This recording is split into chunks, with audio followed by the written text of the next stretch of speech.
क्या आप जानते हैं ऐसा कौन सा अमल है जो सोने चांदी खर्च करने से भी बेहतर और हत्ता कि दुश्मन से जंग करने से भी अफजल है? नबी करीम ने सहाबा से फरमाया, क्या मैं तुम्हें ऐसा अमल न बताऊं जो तुम्हारे अमाल में सबसे बेहतर हो, तुम्हारे रब को सबसे ज्यादा महबूब हो और तुम्हारे दरजात को सबसे ज्यादा बुलंद कर दे? सहाबा ने अर्ज किया, या रसूल अल्लाह, वो कौन सा अमल है? नबी ने फरमाया, अल्लाह का जिक्र।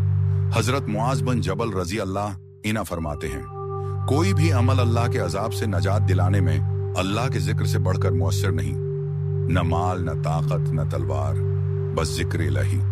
जो जबान अल्लाह के जिक्र से तर हो, इसका दिल अल्लाह की हिफाजत में होता है।